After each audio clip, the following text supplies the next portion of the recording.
that note. Good morning. Good morning to Wellbeing Wednesday, 29th of March. Or good evening, good afternoon, wherever you're watching. Thank you for joining us on this fabulous Wednesday, the last one in March. Where is the time going? Today we're going to be discussing childbirth, pregnancy. Sorry, weird. Maureen, the lovely Robin just popped up in the waiting room. Oh, fabulous. Oh, good morning, Robin, and welcome. We're going to start with a beautiful June. Over to you, my lovely. Thank you very much. And good morning. Okay, good morning, and welcome, whatever time zone you're in and whatever time you're watching this. Today we're going to discuss childbirth and pregnancy, and we keep doing this the wrong way around, pregnancy and childbirth. And I just want to chime in because I had a really lovely conversation day before yesterday with Rachel Huffman from When Push Comes to Shove. Now, a lot of people will know about Nikita from When Push Comes to Shove, but Rachel is one of her team and my colleague, my friend, fellow doula. And we had a really interesting chat about what's going on with people having trouble getting pregnant and what complementary therapies can do to help. I've noticed this situation going on for the last 30 years, to be fair, but younger and younger women are struggling to get pregnant. And when these kind of things happen, I always have to look at what's going on that's common for these people. You know, we do a very individualized approach with our treatments and our perspective. But when you see a lot of people with the same issue, you have to say, well, what's in common? And it started back in the 90s for me when I saw loads of women on thyroxine. And I was going, this isn't right. There's something going on. And I soon began to realize that there were environmental hormone disruptors in our houses, in water, in air, and in the food. And so that's just continued apace. And the amount of plastic in the environment, that is one of the major problems. So I'm going to suggest, if people are thinking of getting pregnant and, you know, it's maybe taking them a while, remove all the plastic in your fridge. Don't store your food in plastic containers. Try and get rid of your air fresheners that you plug in to the sockets. Have only natural fragrances around you. Lots of fresh air, lots of organic food. If you can't afford organic, bless your food. And I'm going to go back to the eggs again. Here we go. What happened in the 80s was a lovely lady who was an MP decided to make a name for herself, getting worried about eggs. And it was Edwina Curry, and she told everyone that eggs were dangerous because they had salmonella in them. Well, I don't know where she got this idea from. And she managed to put loads of people off eating eggs and unpasteurized cheese and milk. And there was this full throttle attempt to make food hygienic. Okay, so what happened after that was they started vaccinating chickens for salmonella. And this is still going on. I see your face, Maureen. Mine was exactly the same. And I don't know how I missed this, but I've only discovered this recently. Even free range and organic eggs. If you open the box, if you buy them in boxes of 6, open the box, look in the lid, and if they have all these words in there, read the labels. I mean, everybody says read the labels of everything, but now you have to read the labels of your freaking eggs. And it's quite shocking because if they have the English lion mark on them, then you know, you can look this up on government websites and things. They're very proud of the fact that they vaccinate their chickens against salmonella. And it's terribly sad because I don't want to eat vaccinated chicken eggs. And I don't quite know how they do it. They can't possibly go around sticking a needle in all these thousands of chickens in a flock. So they must spray them with something that they're breathing in. I have no idea. but it's very sad. And so that means that the chickens that you eat as well, of course, are going to be, apart from, being kept in cages. You don't want to have caged eggs anyway. But yeah, so there's all of that. So I won't go on about it. Just pay attention, read your labels if you're trying to get pregnant, and stay away from plastics. And this applies to the men as well. So come on, guys. It's not just the women's problem. It's actually a double act. And you have to make sure your sperms are swimming, because they're getting affected too. There's a reduction in sperm count. And there's a lot of plants and animals are suffering from reproductive issues. So for humans, you need more zinc, you need more multivitamins. I wouldn't encourage people to take those very well-known, pregnancy complexes. I think you need a more personally tailored combination of things, to be fair. And definitely eat more sunflower seeds, pumpkin seeds. They're really good with the zinc because it helps with the swimmers and it helps with the ovaries and the eggs. And then, of course, you need to make sure that you're having fun. Don't see getting pregnant as a chore. I have a lovely friend who wrote a book about this, and I can't for the life of me remember the name of it, but her name was Janny White. It still is Janny White.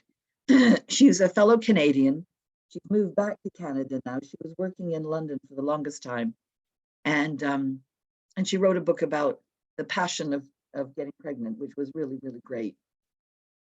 And because if you can, acupuncture has been known. Sorry, I've got a bit of a frog this morning.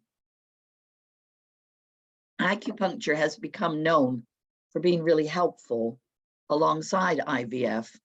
But I would encourage people to try acupuncture, reflexology, homeopathy, hypnotherapy, anything else first. I know there's a lot of time issues for people. Sometimes they suddenly decide they need to have a baby and time is ticking on. And, it's tricky because you don't have a lot of time to waste. The window is closing. Your fertility decline. Yes, that's what I mean. Yeah, it goes down when you get older. And, in Chinese medicine, really, menopause actually starts around 35. People don't realize this. Your hormones start to readjust themselves and get less active in the reproductive sense right about then. And then it goes on to 45, and lots of women are waking up at 45 going, oh, I have forgotten to have a baby, or I've been too busy to have a baby, or the time wasn't right, or I didn't find the right man, or, all these things. There's lots of pressures on young women these days to have a career and then think about having a family afterwards. But I would encourage people to have babies. You don't necessarily need a whole lot of, babies are expensive. Let's face it. Everybody knows that. But you don't need a whole lot of money. You can manage. It's more about the love than anything else. If you want to have a baby, don't wait. Have it earlier, because it's much, much more fun when your kids get older and you're not an old person. You don't want to be a grandmother's age and have kids who are teenagers. That's going to be a handful. It's really hard work bringing up kids. You don't just have a baby and then that's it. You've got them for the next, well, goodness knows, forever, really, for the rest of your life. But, at home, sometimes these days until they're 20, 30, because people can't move out. So you've got quite a lifetime of helping these people find their way in the world. So the things we can do to help with complementary therapies, because I've gone on too long now, we can help with childbirth. We can help with the problems that come up for women in their physical bodies and their emotional bodies during pregnancy. And we can help ease childbirth, and we can help ease the issues that come afterwards, like mastitis and back pain and hemorrhoids, and lots of things like that. So there's plenty that can be done that people don't actually know about, I think. And so that's why I'm here, to tell you what can be done. So we can talk about it later, because I think I should hand over to Carrie to do some movement or some qigong from Robin or something to get us going, because I think in pre-pregnancy you need to move. Once you're pregnant, still keep moving, but more gently. Thanks, June. You haven't gone over. It's because we started late. You've only been talking 10 minutes. Have which I? is not a lot. Yeah, so you can carry on. Okay. I think, oh no, nobody wants to listen to me droning on. Okay, well, yes, what else was I going to say then? I had all sorts of things in my mind. Yeah, I mean, I am a doula as well, and I think that, yes, okay, we'll talk about the childbirth issue, because that's become more and more controlled, dare I say, and a lot of women are really being funneled into a very medicalized childbirth situation, which is fine if they want it. Nikita and the When Push Comes to Shove team always say it's all about choice. And if a woman wants to give birth in the hospital, that's her absolute right. And, you know, some women go, give me the drugs. I don't want to feel anything. I just want the baby out. I don't care how you do it. And so, you know, but there's a lot of women who have this feeling that they would like to have this experience that has been talked about, that can be joyous, can be magical. And I think Helen is going to talk to us about how you have babies at home in a wonderful environment. I had my second one at home, and it was so different to my first one, completely the opposite. I said, I've done it your way now, and now I'm doing it my way. Thank you very much. And it was really different. And I was in my 20s, and I felt, this was in the 80s, by the way, and I felt managed. I didn't feel in control. And the idea with Push Comes to Shove doulas is that we help people feel in control of the situation, wherever they might be, so that they have the experience they want to have, and they have a lovely bonding with their child at the end of the process. So, you know, it's not about just giving birth to a living, breathing human. It's about having that beautiful experience. It's a natural thing to do. It doesn't necessarily need to be intervened with by anybody, midwives, doulas, anybody. A woman can give birth quite happily by herself, because the body just does that job. It's designed to do that job. So if a woman gets out of her own way and just lets her uterus contract and lets everything else relax, it will happen.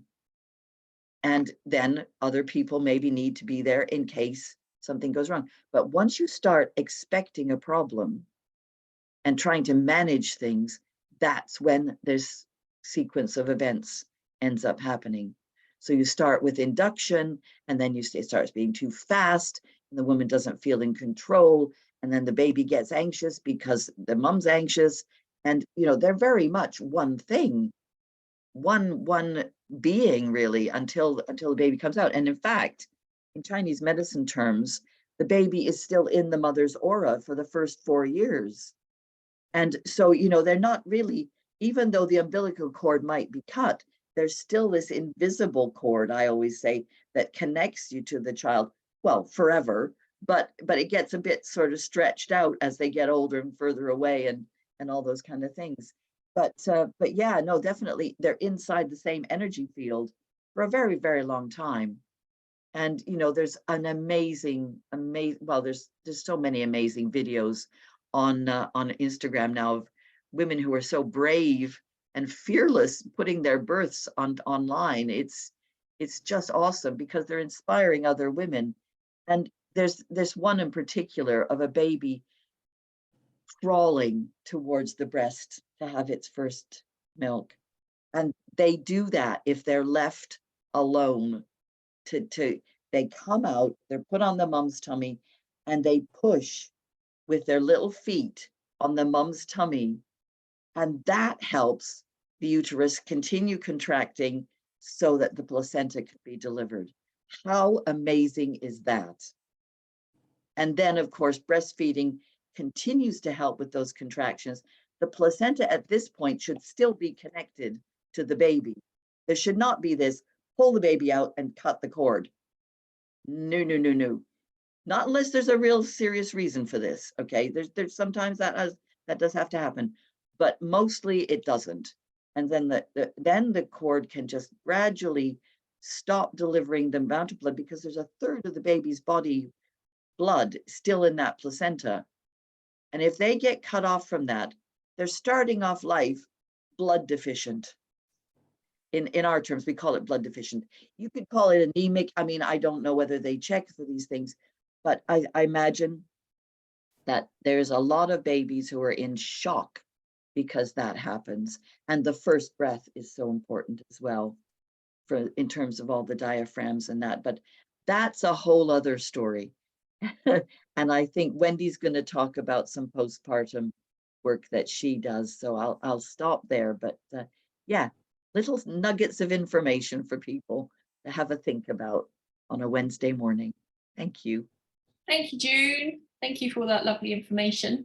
I was just thinking what you were saying. I've got some funny stories, which I won't share right now, but Mum was with me when I had my first child, my little boy. That was a fun time. I had both mine in hospital. I was working for the NHS at the time, and I worked along the maternity ward and met some of the most amazing people. My midwife was lovely and had my husband play a really big part in delivering both children. And my daughter was born, and at the time it was skin to skin contact was brought in, and she was placed on my chest, and she worked her way down on her own to the breast. She was straight in, and it was quite incredible. Yeah, brilliant. And I'd forgotten it until you just said about that. Yeah, she knew which way to go. It didn't matter where she was put. She knew where they were. Oh yes, she knew where she was going, and it was really interesting what you said about Nikita saying it's choice, absolute choice. I originally wanted a water birth, changed my mind. There's not a chance I was going to get in the water.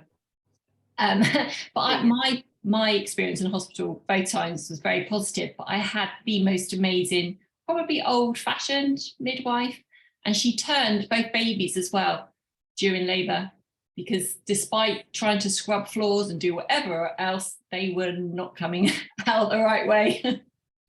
Oh, because I didn't even go into that. Yeah. Well, Moxa, I go on about Moxa all the time. Moxa is really good for turning breech babies.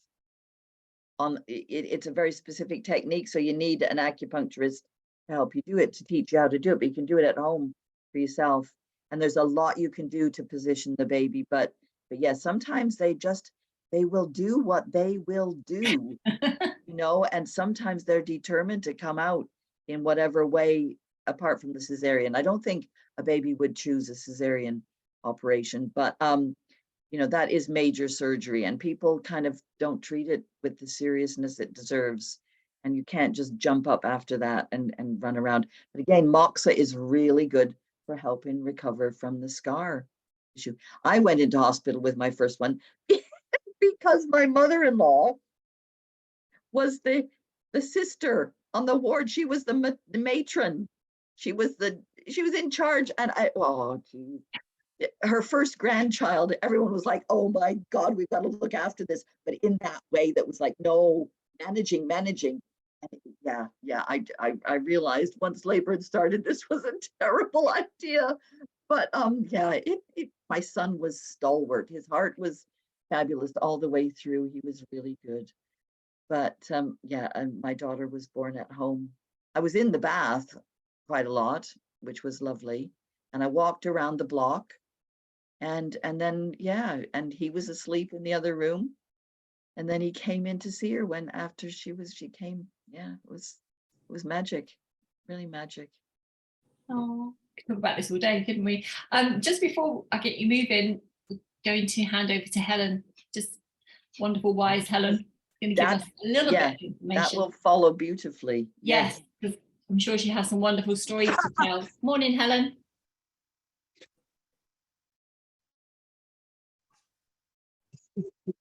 Morning, guys.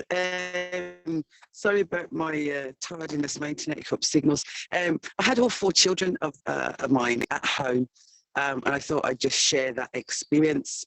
My first, obviously, that was in the UK, and they were so anti. No, you can't have your baby at home. You can't have your baby. Now I'm going back 30. She's 33 next month, so this is 30 years ago. And they were just so defiant about me having her at home, even though she wasn't a her at the time. She was an it, because they were all its, aren't they, the baby. And so when I went into, I held my ground, and I never forget, a friend of mine was pregnant, and she had her child in the September. So I found out I was pregnant, and I was at that birth. And my friend was there, and her sister. And she was looking, and she was this single tear came down her eye, and she just said it hurts. And her sister had children, was like, I know. And I was like, I don't. I've no concept of what it was like to have a baby and what they meant by it hurt. And then I was also, so a few months later, my own birth arrived, and 2 midwives and a trainee midwife arrived at my house. There was 2 friends, 3 friends, and my sister and my mom. What a blinking nightmare. My one friend literally stood in the corner praying because it was like just horrendous. My other friend was trying to negotiate with the midwives, saying, will you just have a look? Because I'd said, you're not touching me. You're not, I've only ever had 1 internal. I was like, you're not coming near me. And they, it was a Caribbean midwife, and she was like, I can't get down there on my knees and have a look, and she don't want me to touch her. And it was just right, and I'm just there breathing. I've got another friend who's just holding me, breathing. Then my mother's there going, why don't you just lie down and do what they want you to do? Why not? So at one point I got up to leave. I just thought, excuse the expression, F this shit, I've had a bit, I've had enough. So I stood up, because I was on my, I have a birthing position, which I now know is my birthing position. So I stood up, and my friend went, Helen, you're squashing the head. So I was like, oh my gosh. So I got back down.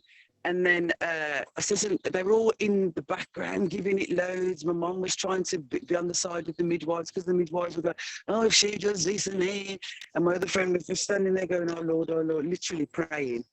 And they said, to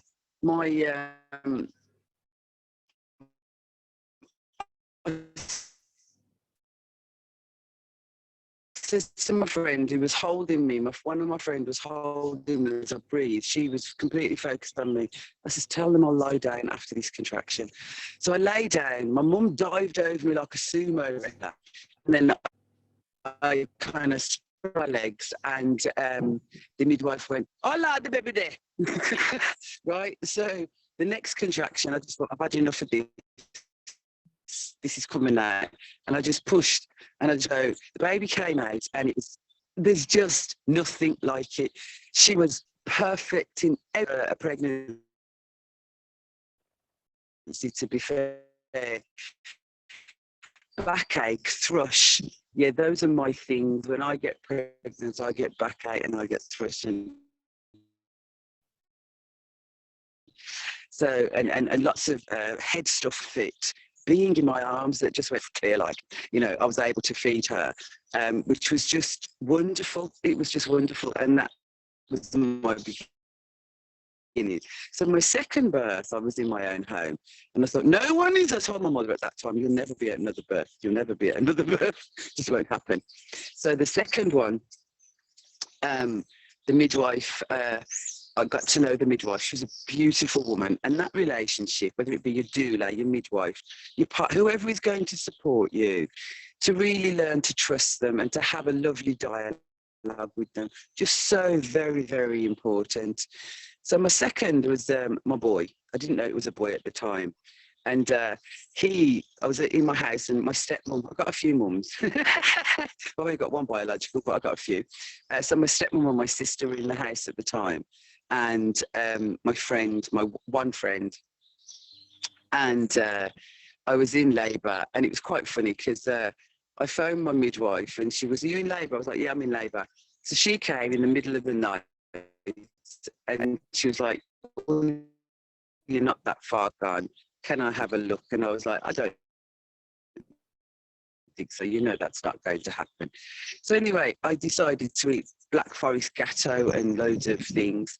And I forgot to mention this. I have total expulsion labours, which means that it comes out the mouth, it comes out the back passage. My midwife was like, "I really don't think you should eat that. I really don't think you should eat that." I was like, I'm fine in the middle of the night. So a few hours later, everything came out, and then as the baby did as well. Really taught me, I mean, this was such a mild woman, but we've got this lovely relationship up. And I was in my birthing position, and his head came out, and she said, "Pant." She says, "Helen, stop pushing and pant." And she said it in such a way that there was no room for question. There was no room for anything. And like I say, we built this relationship up. So his cord was around his throat. And so they took the cord off his throat, and they went, "He's black." And I was like, "He's not supposed to be fully black like that." So I was a bit concerned, but he was blue. His colour came back, and that was it. He was kind of losing a bit of oxygen. That might answer a few things about why he is, I don't know. So that was very different. And then my third, it was the same midwife, and obviously we'd really got to know each other. And she left all of this equipment in my bedroom because she knew I wasn't into drugs and whatever in the corner of the bedroom. And this was just very different. Again, I was walking around in the day, and I was like, "Oh, I'm in labour." And we went to the opticians because Gav had to get some glasses, and I was like breathing through my contraction, and the man was like, "Do I need to get towels and water?" And I was like, when I was in labour with her, I was crawling around the floor, and this is where I learned about mindset, because all it was I hadn't wanted to get pregnant, in all fairness. I got this plan of my life,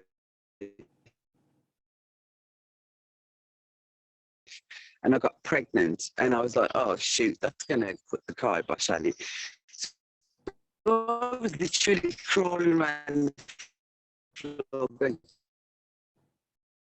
"I don't want to do this, I don't want to do this, I don't want to do this, I don't want to do this, I don't want to do this." And my friend and the midwife were just looking at, she's, messing about and get on with it. And I sat up and I went, "Okay, I'm going to do this." And my friend was like, "I'm ever so glad you've come." Her birth was very long, and as I was pushing, my midwife turned around and said, "Helen, when the head is getting there, then when the contraction goes, she's coming back. She's literally just going straight back in. She's so." As much as she needed to be here, because, like I said, I wasn't planning on getting pregnant. So there was all sorts of birth control methods, natural and otherwise, in play. But she was coming, and she was just shooting back up. So I pushed her, and then the midwife was like, "Ellen, what are you doing?" I was going, "I'm not letting her go." So I held her at that place. Held her, like, her head, and yes, I've had the head there for quite some time. So I held her there. So when the next contraction came, out she popped.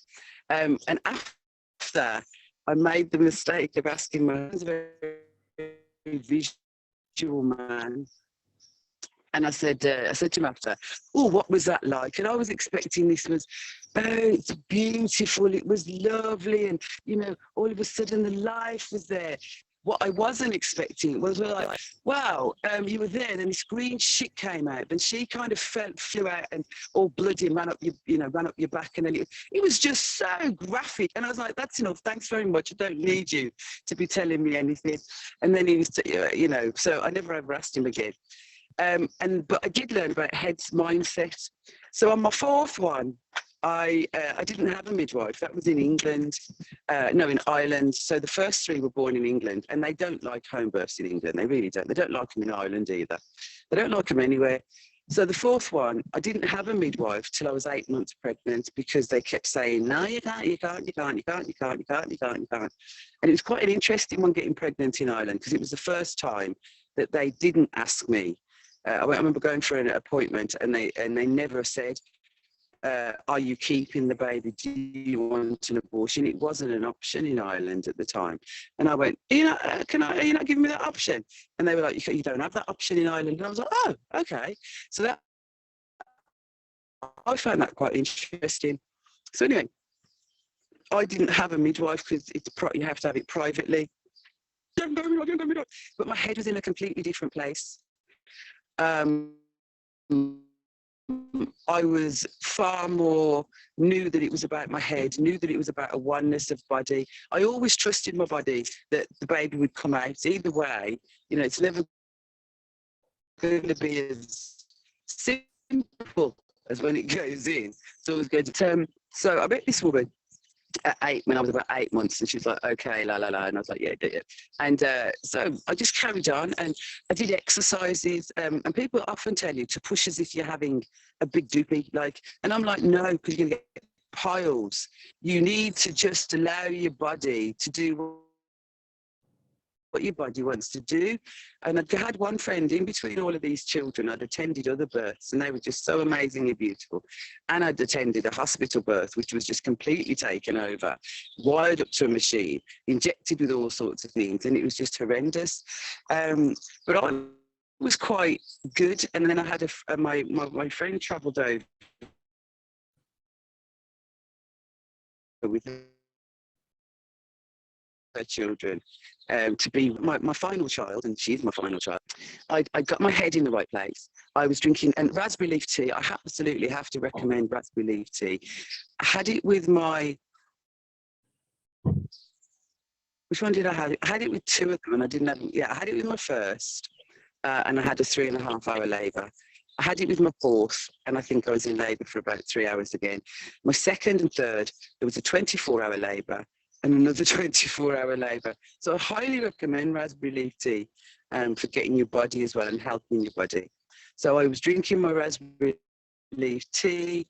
I was doing my opening exercises, which is you only do when you really chew, when you consciously sit in there and you're thinking about that your vaginal passage opening and ease. Eating lots of okra, ladies' fingers, because it's slimy and it really helps that part of the body to slime that baby. Mind was in the right place, my body was in the right place, I was fit. Swimming is a wonderful thing to do when you're pregnant. So when I went into labour for Asha, my husband was working. It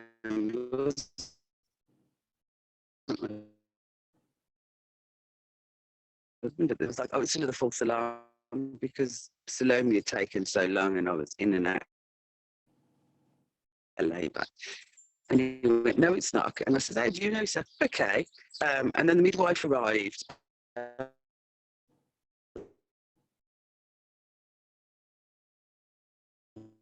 About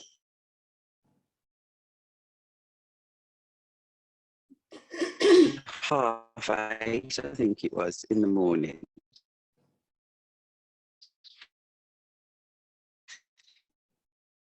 And she said she's not going to burn the right place because the children were getting ready for school. It really was a very much.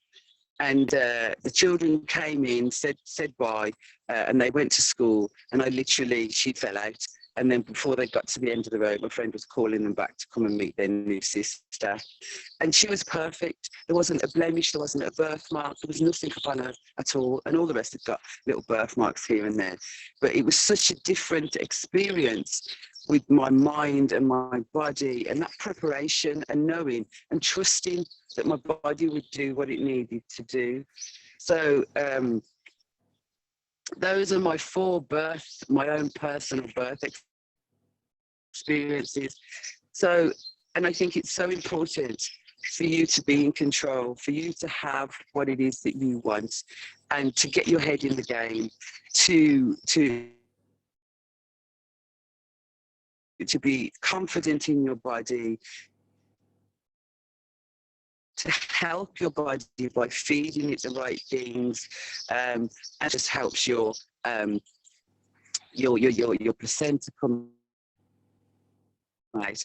And funnily enough, in Ireland, England, I was given my placenta.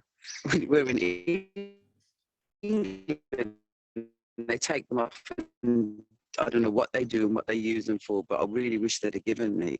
But I was given my placenta with my youngest child, and the willow tree. It was just really, really beautiful. So those are my 2 home births as well. So it was all very, very lovely. Have I frozen? You've been freezing on and off, but I think hopefully we've got the gist.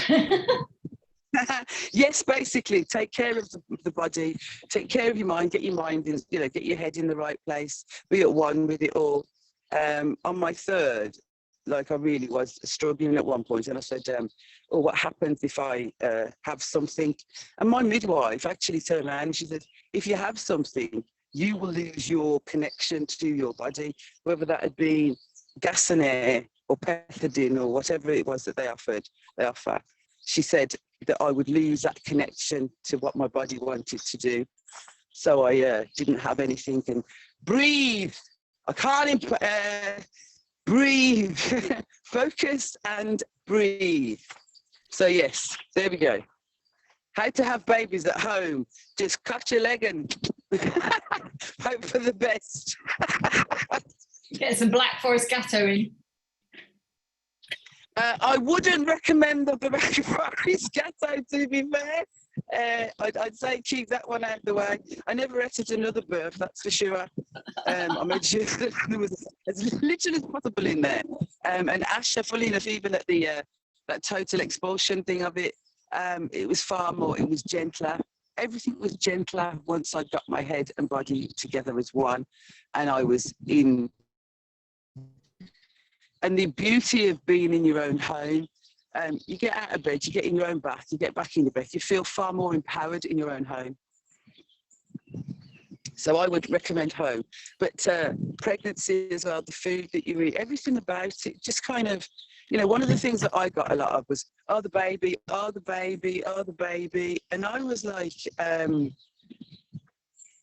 do you think my first thought isn't my baby? How could they possibly think that my baby wasn't my first thought and it was theirs? These people who pass by every now and again, they really do make you feel very guilty, as if you're going to damage your baby by not doing what they say. Nothing could be further from the truth. And on that note, have a happy birth.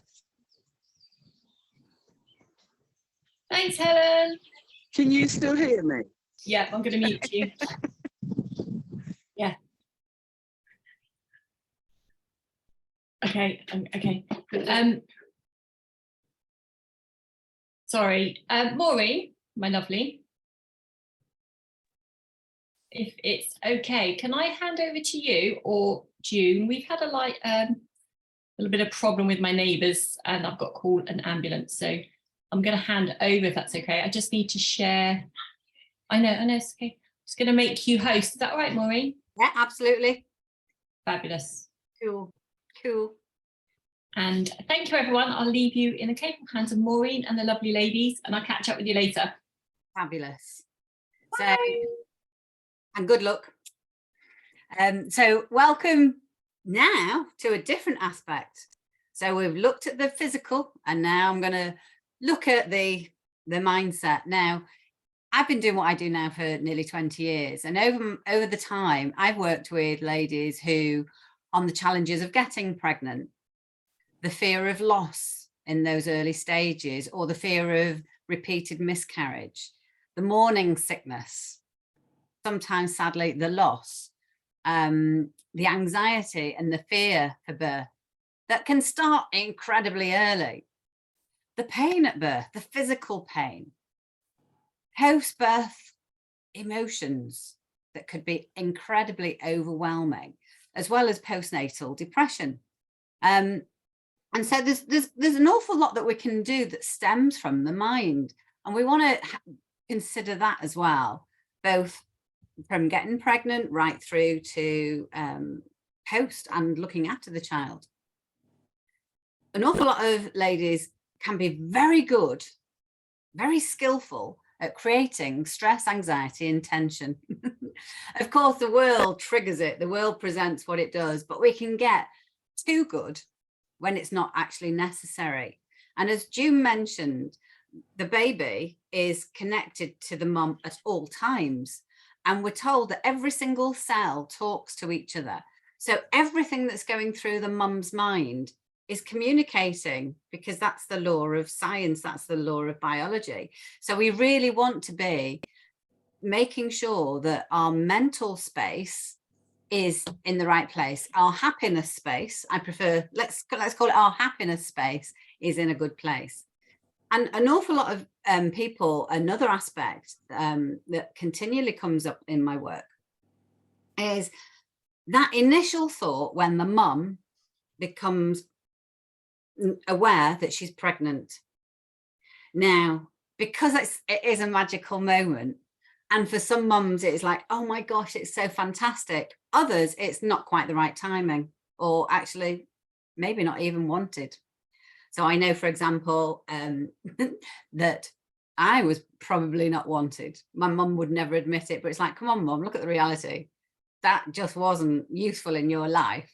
Just to kind of like, so there will have been an element of, oh my gosh, this isn't wanted. Just because of the timing, just because of the way that we are as human beings. And then the next moment or the next day, whenever it is, it's like, oh my God, I absolutely love this. So it can absolutely flip fabulously, or not. You know, sadly, there are some situations where mothers, it just doesn't work for them. And so what we want to be conscious of is communicating to that baby. Now, part of the EFT, you've probably seen these videos before. If not, there's loads of wonderful videos, Wellbeing Wednesday, go watch them. We feature EFT on some of them, and EFT, emotional freedom techniques. And part of one of the phrases is, I love and approve of me. Now, there are an awful lot of people are very, very uncomfortable with that phrase. It's for a lot, it's not true. How come? You know, as a human right, we have the right to love ourselves in a safe and beautiful way. It's got nothing to do with being arrogant, conceited, selfish, overconfident. That doesn't exist anyway. All of those unpleasant behavior types. We should be allowed to gently, calmly, beautifully love ourselves in a safe and beautiful way. And when I've worked with clients, there has been times where their issues, so they might be really deep in depression and feeling really unworthy and shouldn't be here. And the route when we work through can be, I wasn't wanted as a baby, as a fetus. I wasn't wanted. But there might have been a snapshot moment that wasn't wanted, but then a lifetime of being absolutely adored and loved. And it's that tiny little seed that we want to correct, and it is correctable, because as children, if you imagine, sometimes children get things wrong and they misunderstand the situation, but it gets hardwired into their belief system. Imagine with even less communication experience than a 5-year-old that the fetus have. So we want to, even if in that moment we go, uh-oh, and then it's like, okay, I am, and we can connect and talk to it. It is no rule that in those moments when the mom says, uh-oh, that the child is destined to have mental health issues. It doesn't work like that at all. But what we want to be able to do is what's beautiful. And we want to be sending love to our fetus and giving it all the nurturing encouragement that we'd all want for ourselves. So that's a nice, simple thing. And as I say, even if things go wrong, there's also I've had clients where their challenges and fears have been stemmed from one thing in pregnancy. Now, one of the useful things that I often say when I'm working with clients on a therapeutic level, when they're really scared and we're working through and it's in an appropriate conversation, it's like, okay, you've actually come through the scariest thing in the world. So some people can be, I'm fearful that I'm not going to be able to pay the bills this week. I'm fearful that this is going to happen. I'm fearful. It's like, well, you know, the biggest thing, you've overcome being born. We all got through it because we're all here, even if it was a challenging birth. So one of the core things that we can do is communicate to ourselves, telling ourselves what it is that we want. We've got a belief system, and we're an incredibly, phenomenally complicated, sophisticated system that if we tell ourselves something and create a belief, our bodies will listen, and maybe listen too well to it. So we want to have the right beliefs. I'm going to be okay. I'm going to be okay. Everything's going to be okay. Talk beautifully to our baby. And then also make sure that we minimize our stress and anxiety and tension. Now, all the other things that I mentioned before, we can use the EFT method on, but I want to just for today, just work on just a quick demonstration on stress, anxiety, and any tension, just to make it nice and simple. And so what I want you to do, it's a framework, a goal setting framework. What do you want today? Just like if you're getting pregnant, how do you want it to be? When you're pregnant, how you want it to be, and have your mind focused on the positive path. Forget the negative path. A lot of ladies I've worked with that have had miscarriage and they're so fearful. Well, when we're fearful, we create tension, we create anxiety, we create stress. Let's plan today. How do you want today to go? So just in your mind right now, just think, how do I want my today to go? Okay. Is there going to be any anxiety, stress, or tension that comes your way? What is coming in your way? And even if it is challenging, it's your choice whether you have stress or tension. So let's just work on a little bit of the physical, because it's morning and a lot of people can have tension in and around their neck. So just give your neck a bit of a gentle rub and just see how wonderful that feels. Or can you spot some tensions? Just gently press in and go down to the shoulders, press into the muscles, and just give yourself a nice little massage whilst you're spotting if there is any tension. And that's quite a nice little massage. So I've got some. I think I slept in headstands last night. I was having loads of interesting, adventurous dreams. So just breathe. So the EFT technique, we're tapping on acupressure points. And I want you to think about, have you got any tension anywhere in your body? Just have a think through. Think about today. Are you going to get stressed? Let's not plan to. Let's plan to be relaxed. But do you know that there's something that's coming that might rise up those stress muscles? So have a think about is it going to be a very busy day? Is it going to be too slow a day? What is it going to be? We want to set the intention to have a day of harmony and peace. So we're gently tapping here and we're just saying the words, whatever they are for you. But I'm just going to go with the ones that I'm going to use. The tapping is the thing that's the power. Okay, so you focus on what it is that you want.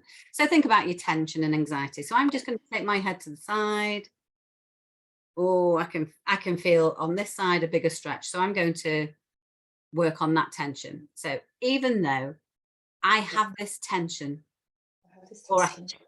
or I'm going to get stressed today, I totally accept that. And I love and approve of me anyway. So even though I have this tension in my neck, I'm okay. Even though I have this tension in my neck, I love and approve of me anyway. And then you go to the beginning of one eyebrow, left or right, it doesn't matter. This tension in my neck. Now the corner of the eye, the side of the eye, this tension in my neck, under the eye, this tension in my neck. Now this point has a direct link to the stomach. So if there's any morning sickness, this is a really great tapping point to be tapping. This tension in my neck, this tension under the nose, this tension in my neck, under the lip on the chin, this tension in my neck, on the collarbone, under the collarbone, on the fleshy parts. All the ways I'm going to get stressed when that happens later. All the ways I'm going to get stressed when that happens later. Under the arm, this tension in my neck, this tension in my neck. And just breathe in.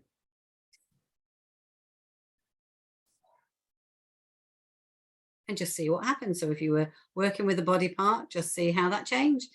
Now it might still be there or it might have released. If it's still there, just do another round on it. So even though for whatever reason it's still there, I'm still, because we are our own factory, I'm still creating this tension. I'm still scared. I still fear that I'm going to be stressed. And I totally accept that it's still there for some reason. And so I'm hanging on to it. And I totally accept that, whether it's good for me or not, I'm hanging on to it. And I love and approve of me anyway. So even though it's still there, for some reason, I'm holding on to it.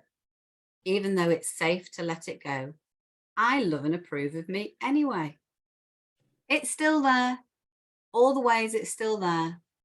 All the ways I'm holding on to it. Even though it's probably safe that I let go. But what would happen to me if I let it go? What would happen to me if I didn't have it? What would happen to me if I just had bliss instead? But no, I'm holding on to it. I'm holding on to it. All the ways I must hold on to it, even though I'm probably safe to let it go. What would happen if I had a happy day, tension and stress-free instead? Take a deep breath in and just breathe out. And just connect with whatever it is that's going through your mind. So a lot of ladies that are pregnant are fearful of the pain at birth. And so the more that you think about it, the more, literally, the more tension you can create. Because when you think about, I remember as a child tensing up when I was going to be hit. And it's like as though the body protects you through creating tension. You know, I don't know whether feeling tense, actually you feel less pain, or whether it actually does protect you. I'm not sure. But I remember. So think about any time, whether we're pregnant or not, that tensing up, it's using energy, but it's not very nice. So we want to be as relaxed as possible. And if we're going through childbirth, apart from the contractions that are needed, we want to be as relaxed, because that poor little soul is listening and hearing everything as well. So we want to set an intention of how we want it to be. And then anything that comes along, we can actually tap on it. So I'm scared that I'm going to lose my baby. I've had a miscarriage. I'm scared I'm going to lose my baby. So you just tap on whatever it is that can be in your mind that's worrying you, hold it, or that you can physically feel it. EFT, it's safe and it is worth applying to all things. I've had ladies in birth that have been giving birth and tapping, and it's helped them with their contractions and the pain as well. So EFT, it's like 1001 applications in and around pregnancy and childbirth and postnatal depression is very powerful to help lift that and get into the absolute love and joy and the right energy to enjoy, even though it's very fatiguing time for most parents, enjoy that beautiful being that you've just delivered. So try it. It works for so many things. And then, of course, connect with a good practitioner as well, if you want to go deeper. But there you go. So set the intention for today, and tension, anxiety, stress, fear, all of that, you're better off without it.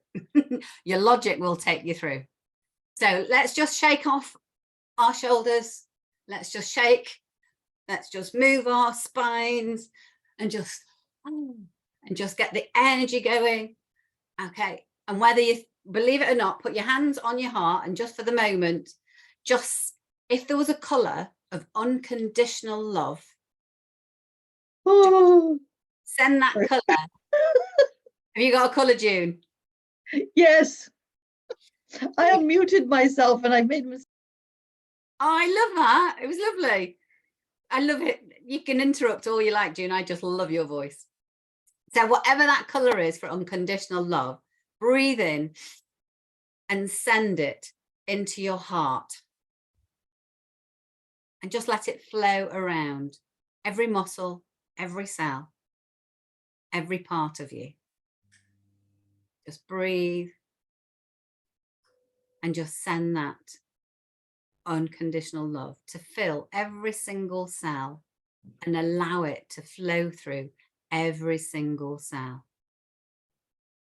And you can do this when you're pregnant, and you can do this before you're pregnant.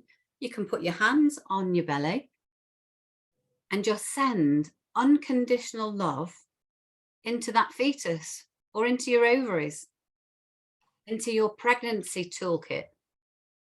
Just breathe and just send in pure, unconditional love. And that's part of the mindfulness-based inner repatterning process. But it's a beautiful element to just breathe, be with yourself, and just thoroughly love, appreciate unconditionally yourself and also your organs. And if, say, for example, you've got a bit of a bad back or you've got kidney problems or whatever, just send them love. So it might be put your hands on, healing hands, as we've heard the phrase so many times. I wonder why, because they may be very healing. You can just send. Even when your head is just absolutely crazy, find a comfortable place to place your hands and just send calm, beautiful, unconditional love. And also June's, I love June's position here to help relieve tension, anxiety, and all sorts of things. Even just there, sending unconditional love into your brain so that your brain can carry the message to every cell. So there you go. There's some interesting little things that you can try. And if you can't remember them, just watch the video again. So fabulous. Thank you, everybody. Now, have we still got Robin? No, we've lost both of our exercise people. So it's Wendy next. Fabulous. Brilliant. So Wendy, over to you. Thank you very much. Thank you. I wanted to really talk about postpartum. A lot of people concentrate on the fertility, concentrate on the pregnancy. There's lots of help. And kind of like after the baby's born, well, that's it. Show's over and the poor mom is just left on her own. And you know, it's whether you've had one or 10 babies, it's a huge adjustment physically, mentally, emotionally. So I feel very passionate about the whole journey from fertility to birth and post-birth. But obviously I'm going to be talking about the postpartum. So this transition that we're going through from maiden to mother in itself is a massive transition. And I feel that we need to honor that part and take time and come together as a community as we did years ago. So going back in time, when a woman gave birth, the whole family, the whole community would gather around and honor this mother and this amazing thing that she's just achieved.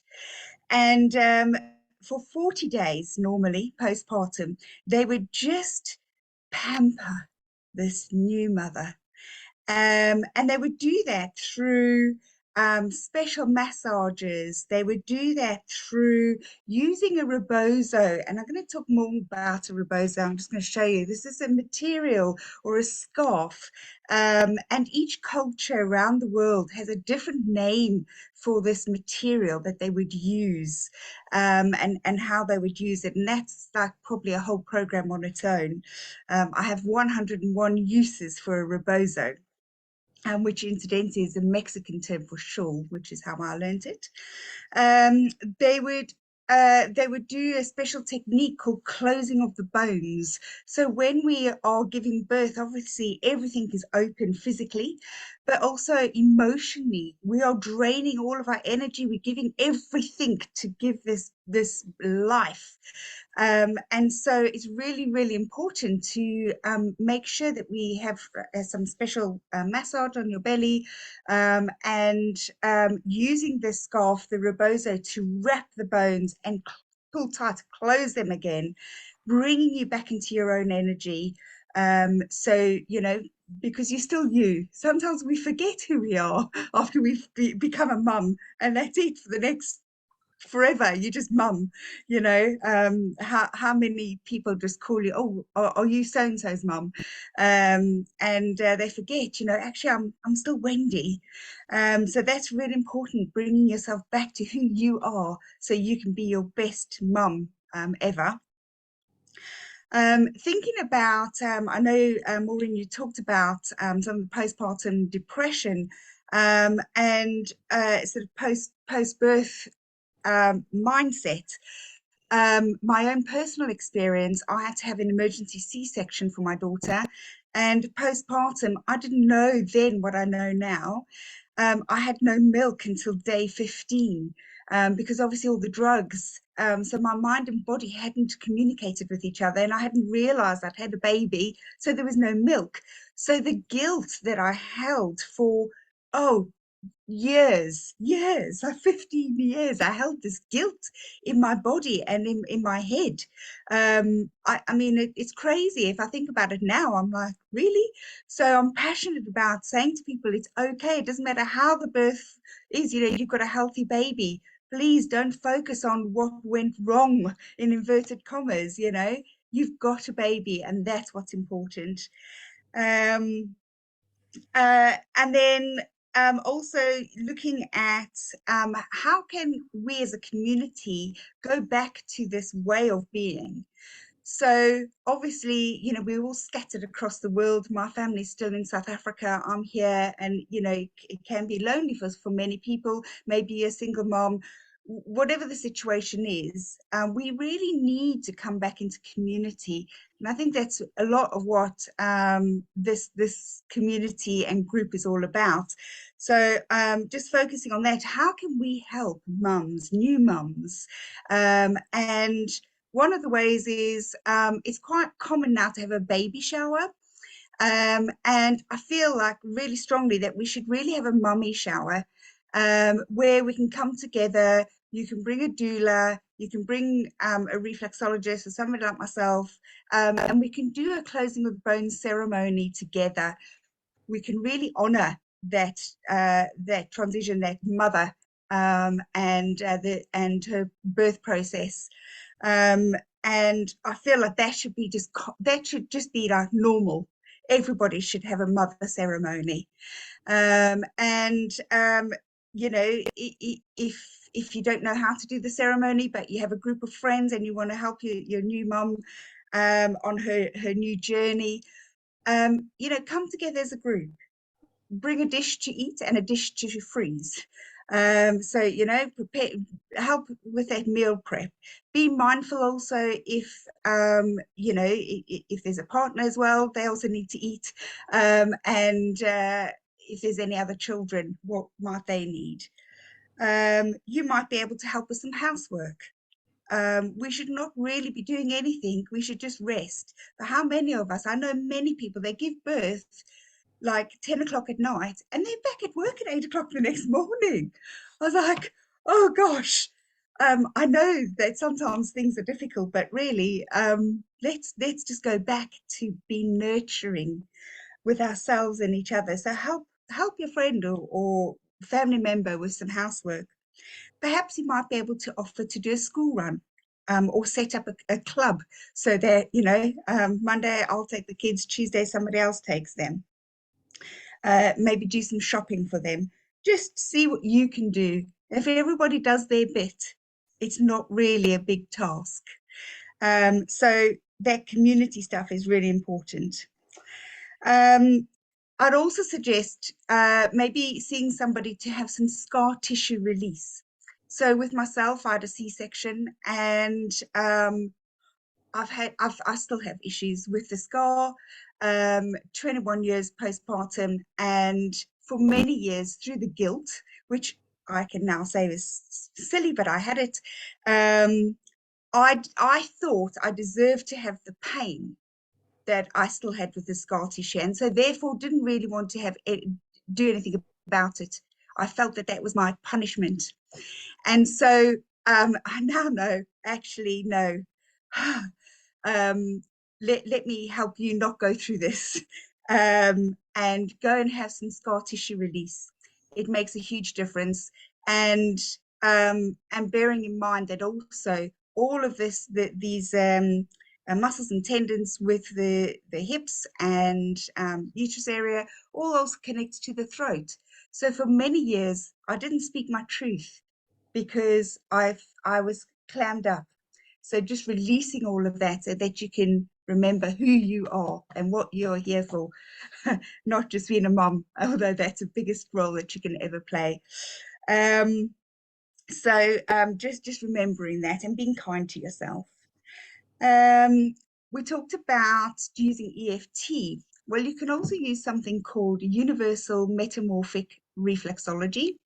This is calling upon the universe, and this is also going on your spine. If you look at your hand, on your foot, it would be on the outside edge from your big toe all the way down. You can actually feel a bone on the outside edge, and this goes from conception to birth. So if you very just gently, starting on the right hand and then going to the left, just do little circles going all the way down. Just try to go to the side, all the way down to the wrist, and then coming gently back up. And you can do this up and down as many times as you like, but remembering to do the right and then also the left. This goes through, so any issues that mum had, maybe she was stressed, maybe she's worried, maybe it was a shock, an unplanned pregnancy, whatever it is, as you mentioned, Maureen, the fetus feels this. And so we don't want to have any blame, any guilt. We just want to release any issues in the tissues that may come back as an adult, with maybe a fear of snakes or whatever. This is from the shock that your mother had. So we just want to clear all of that. And we can do that for ourselves as well, releasing any guilt. This information that comes through the spine, through the DNA, this can go back 7 or more generations. So we are responsible for just clearing stuff so that our children don't have to bear those issues in the tissues. Working on the spine is just so important. Clearing. And using the intention with that white light, clearing as well. And then finally, I'm just going to show you 1 or 2 things with the actual rebozo. We've all got a scarf. I'm going to see if I can try and just show you a few bits. We've all got a scarf. And you'll see one of the things that I love doing is just wrapping it around you, as you would, making sure it's nice and straight at the back. Okay. Then taking the front as if they're reins of a horse, crossing them over, pulling tight, across and down. This instantly grounds you, but it also gives you a hug. And I just love being able to hug myself. If nobody else is around, it gives you a hug. It helps with your mental health. It helps calm you down. If you're having a panic attack, just give yourself a little hug. If you're feeling overwhelmed, just give yourself a little hug. And it works wonders. You can also use it to help with that back and shoulder ache. So just making sure it's nice and straight. You're just going to shimmy. Back and forward. Shimmy. You can feel that working. You can put it over one shoulder. And we're going to shimmy the one shoulder that's feeling a little bit of tension. And we can do that for the other side as well. We're going to shimmy. And we can do that for the whole back, all the way down, lower back, your bum. And you can't see mine on the screen. But we can do that all the way down our legs. And even on our feet, we can use it for our feet. I'm going to try and balance. That's really good for digestion, by the way, for the center of your foot. Okay.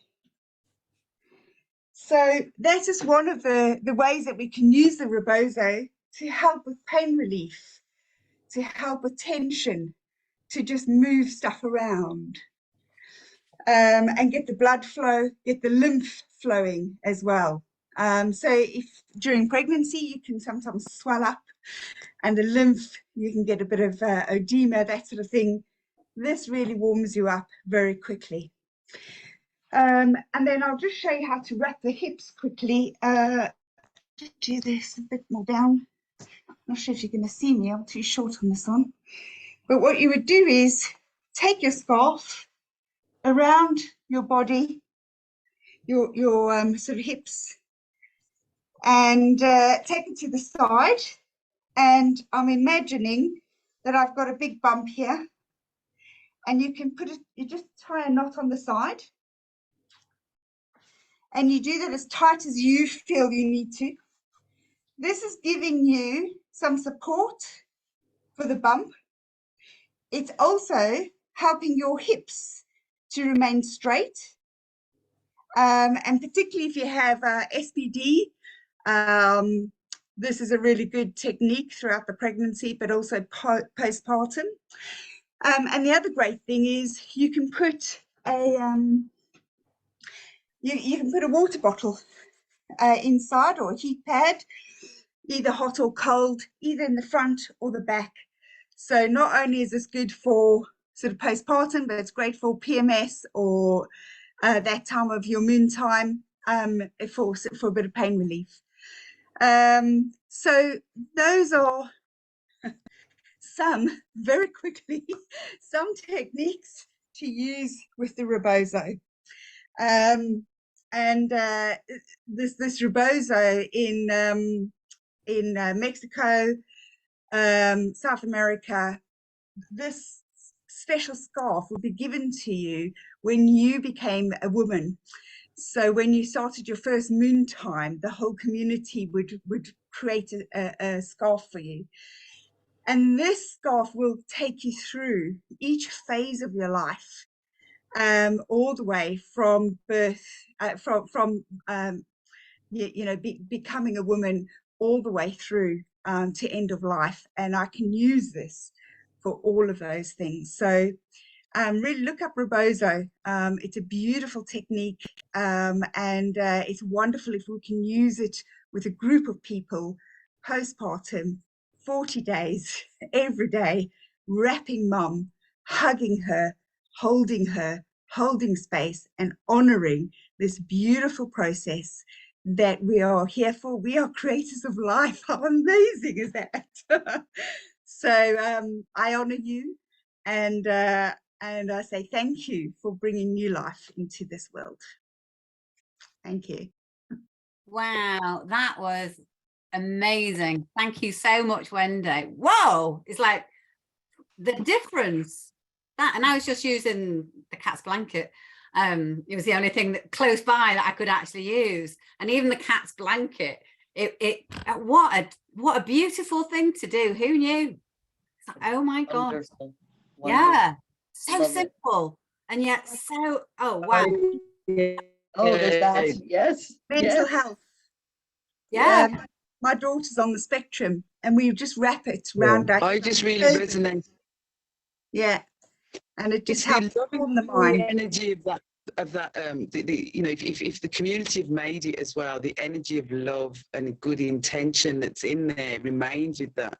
That's just fabulous. That whole community side of it, I think, is fabulous. And when a woman has a baby, I actually never buy the baby a gift. I've never bought a baby a gift that's just been born. I've always, baby needs nothing. It has everything that it possibly could want. Mum's there. So it's the mother, so I buy her salts and things for her to bathe in. And my own friends, after my baby, it was when I had my last one here, I missed it, although I had a friend with me. But all of my friends came, made sure the children got to school, made sure, you know, when I had the other children, cooked for me, cleaned for me, run my bath for me. Because my job, my focus was to connect, you know, as far as they were concerned, your job is to feed your baby, get to know your baby, connect with your baby.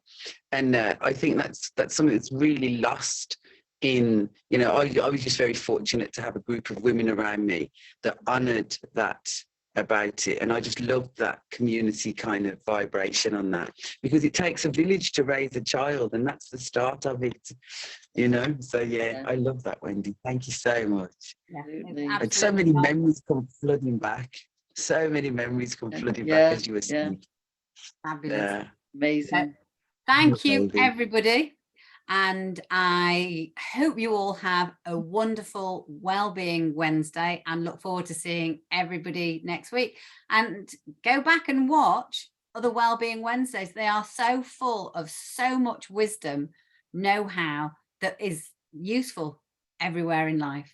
So thank you, everybody, and hope you have the most wonderful Wednesday. Bye. Bye. Thank you, ladies. Bye-bye.